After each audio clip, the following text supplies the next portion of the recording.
খোলা জায়গায় মাথার ওপরে দিন রাত আমরা আকাশ দেখতে পাই। গাছপালা, নদী-নালা দুনিয়ায় কোথাও আছে, কোথাও নেই। এমনকি ঘরবাড়ি, জীবজন্তু, মানুষও সব জায়গায় না থাকতে পারে। কিন্তু আকাশ নেই, ভূপৃষ্ঠে এমন জায়গা কল্পনা করা শক্ত। দিনের বেলা সোনার থালার মতো সূর্য তার কিরণ ছড়ায় চারপাশে। এমনই সময়ে সচরাচর আকাশ নীল, কখনো সাদা বা কালো মেঘে ঢেকে যায় আকাশ। ভোরে বা সন্ধ্যায় আকাশের কোনো কোনো অংশে নামে রঙের বন্যা, কখনো বা সারা আকাশ ভেসে যায় লাল আলোতে। রাতের আকাশ সচরাচর কালো, কিন্তু সেই কালো চাঁদোয়ার গায়ে জ্বলতে থাকে রূপালী চাঁদ আর অসংখ্য ঝকঝকে তারা আর গ্রহ। আগেকার দিনে লোকে ভাবতো আকাশটা বুঝি পৃথিবীর ওপর একটা কিছু কঠিন ঢাকনা। কখনো তারা ভাবতো আকাশটা পরতে পরতে ভাগ করা। আজ আমরা জানি আকাশের নীল চাঁদোয়াটা সত্যি সত্যি কঠিন কোনো জিনিসের তৈরি নয়। আসলে এ নিতান্তই গ্যাস ভর্তি ফাঁকা জায়গা। হরহামেশা আমরা যে আকাশ দেখি তা আসলে পৃথিবীর বায়ুমণ্ডলের ঢাকনা। সেই বায়ুমণ্ডলে রয়েছে nitrogen, oxygen, carbon die oxide, এমনই গোটা 20 বর্ণহীন গ্যাসের মিশেল। আর আছে পানির বাষ্প আর ধুলোর কণা। আকাশ যদি বর্ণহীন গ্যাসের মিশেল, তবে তা নীল দেখায় কেন? মাঝে মাঝে সাদা আর লাল রঙের খেলাই বা দেখি কি করে? আসলে সাদা মেঘে রয়েছে জলীয় বাষ্প জমে তৈরি অতি ছোট ছোট অসংখ্য পানির কণা।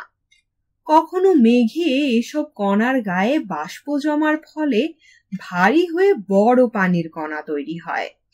তখন সূর্যের আলো তার ভেতর দিয়ে আসতে পারে না, আর তাই সে মেঘের রং হয় কালো। কিন্তু সারাটা আকাশ সচরাচর নীল রঙের হয় কি করে? আকাশ নীল দেখায় বায়ুমণ্ডলে নানা গ্যাসের অণু ছড়িয়ে আছে বলে। এই সব গ্যাসের কণা খুব ছোট মাপের আলোর ঢেউ সহজে ঠিকরে ছিটিয়ে দিতে পারে। এই ছোট মাপের আলোর ঢেউগুলোই আমরা দেখি নীল রং হিসেবে। অর্থাৎ পৃথিবীর ওপর হাওয়ার স্তর আছে বলেই পৃথিবীতে আকাশকে নীল দেখায়। সকাল, দুপুর, সন্ধ্যায় আকাশের রং হুবহু একরকম থাকে না। এরও কারণ হলো পৃথিবীর ওপরকার বায়ুমণ্ডল। সূর্য থেকে যে আলো আমাদের চোখে পড়ে তাকে পৃথিবীর ওপরকার বিশাল হাওয়ার স্তর পেরিয়ে আসতে হয়।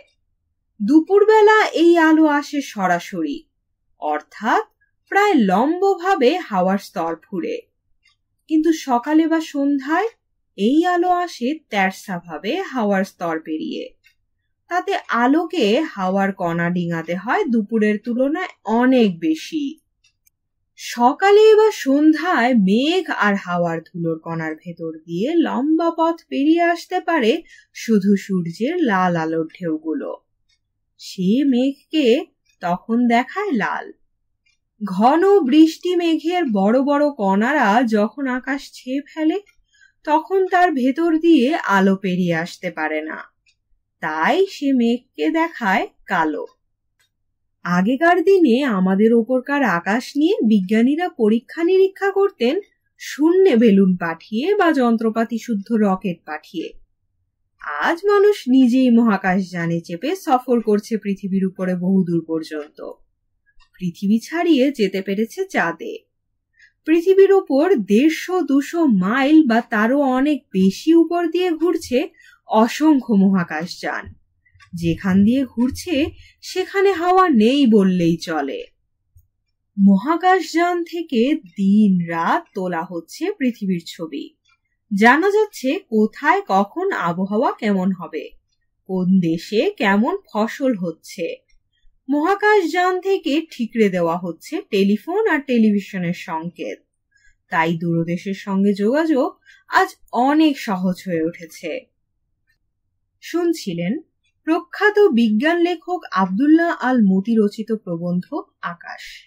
অজানার বিশালতায় ডুব দিয়ে তিনি যেন আমাদের চোখ খুলে দিলেন সেই নীল অনন্তের রহস্যে। পাঠে ছিলাম আমি তাফান্নুম তানজিম শিফা। প্রবন্ধ ও এর পাঠ সম্পর্কে আপনার মতামত জানাতে পারেন কমেন্টে। আর পছন্দের কোনো গল্প, কবিতা, উপন্যাস বা প্রবন্ধ আমার কণ্ঠে শুনতে চাইলে অবশ্যই জানাবেন।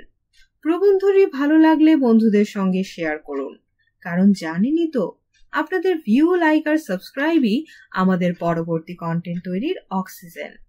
আমার কণ্ঠে ভয়েস ওভার করাতে চাইলে ডেসক্রিপশনে দেওয়া মাধ্যমগুলো ব্যবহার করতে পারেন। আজকের আয়োজন এখানেই শেষ। সবাই সুস্থ থাকুন আর শুনতে থাকুন গল্পযোগ।